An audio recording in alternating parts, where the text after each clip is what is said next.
कपड़े धोने वाली बहू। शादी के पहले से ही विभा को कपड़े धोने का बड़ा शौक था। कभी नल के नीचे तो कभी तालाब के पास। अरे मेरी नीली वाली लुंगी नहीं दिख रही है। विभा की अम्मा कहाँ रखी है लुंगी? अरे वो तो विभा ने परसों ही धोकर रखी थी आपकी अलमारी में, देखो वहीं होगी। वो ना मैंने आज धो दी, मुझे लगा कि गंदी हो गई होगी। अरे कैसे गंदी हो गई थी, उसे तो मैंने पहना भी नहीं। हे भगवान, इस लड़की के कपड़े धोने की आदत से परेशान हो गया हूँ मैं। जितना तो घर में राशन नहीं आता उससे कहीं ज्यादा डिटर्जेंट पाउडर का खर्चा है। इसकी शादी करवा दो, शादी जाए अपने घर में ही करे काम, फिर चाहे घर के कपड़े धोने हो या पूरे गांव के। हाँ ठीक बोल रही हो, देखता हूँ मैं कोई लड़का। वो दिन भी आ जाता है जब विभा को देखने लड़के वाले आ जाते हैं। लड़की मुझे अच्छी लगी। होने वाली सास कहती है, बेटी अगर कुछ पूछना है तो पूछ लो। वैसे तो हमारी लड़की बहुत ही शर्मीली है, जो बोल दो वो मान लेती है, इसे क्या पूछना होगा। अरे कैसी बात कर रही हो माँ, मुझे इन लोगों के घर रहना है, सवाल तो कई है। हाँ हाँ बेटा पूछ लो ना, क्या पूछना है। आप लोगों के घर कपड़े कौन धोता है? सास का मुंह बन जाता है। देखो अगर तुम ये कहना चाहती हो कि तुम्हें कपड़े धोने नहीं आते तो सुन लो, कपड़े मैं ही धोती हूँ, लेकिन तुम्हारे आ जाने के बाद मैं रुमाल तक नहीं धोऊंगी। अरे चुप रहना भाग्यवान, बहू बेचारी घर आई नहीं, उसे डराना शुरू कर दिया। वो क्या है ना बिटिया, अभी तक तो ये कल्लू की माँ ही धोती थी, लेकिन अब तुम्हारे पापा तो दहेज में वॉशिंग मशीन देंगे ही। तभी विभा की माँ बोल पड़ती है, सवाल भी पूछा तो क्या। वैसे भाई साहब, मशीन की तो फिर भी कपड़े धोने की कैपेसिटी होती है, मतलब जो बिटिया दे रहे हैं ना विभा, इसे कपड़े धोने का बहुत शौक है। ये आप लोगों के क्या, आस पड़ोस गांव मोहल्ले सबके कपड़े धो दे और उफ तक ना करे।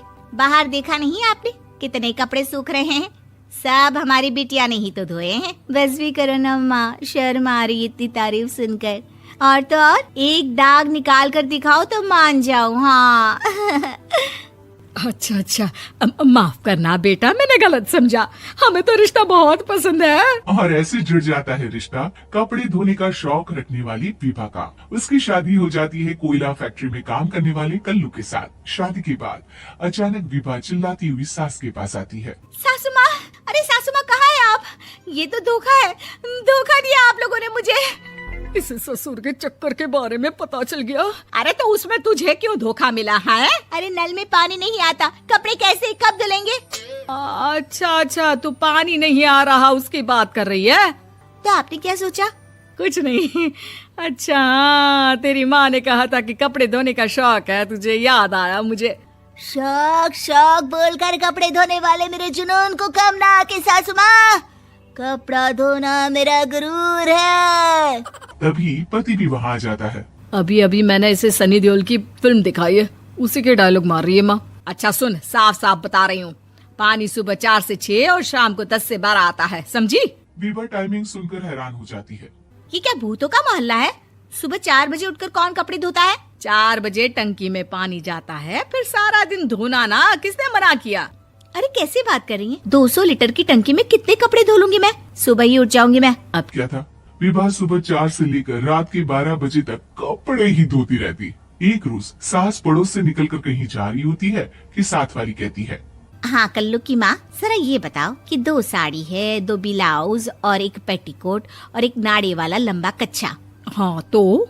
अरे तो क्या, कितना लोगी धुलाई ये बताओ। धोबन दिख रहे हैं हम क्या?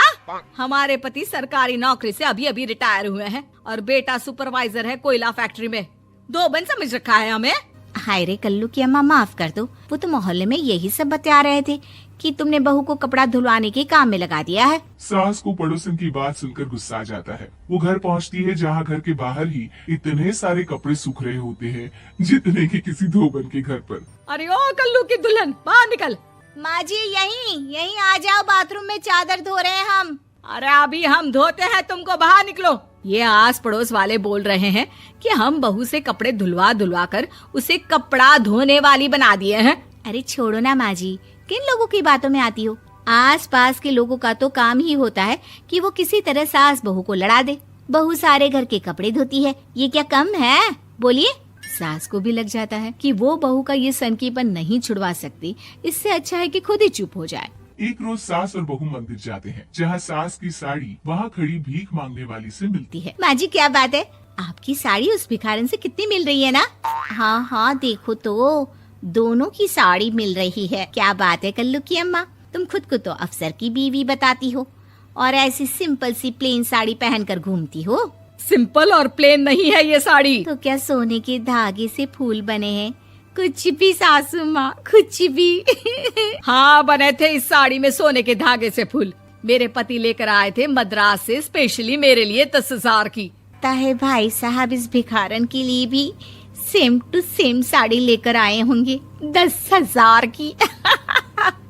सास उस वक्त तो कुछ नहीं कहती, लेकिन बहू के साथ घर आती है और अलमारी से एल्बम निकाल कर लाती है। ये साड़ी देख रही है, ये वही साड़ी है जिसे मैंने अभी पहना था। इस साड़ी में ये जो चमकदार फूल दिख रहे हैं ना, ये सोने के धागों से काढ़े गए हैं। लेकिन तू लोकल वॉशिंग मशीन ब्रश से घिस घिस कर सारे फूलों को निकाल कर साड़ी प्लेन कर दी।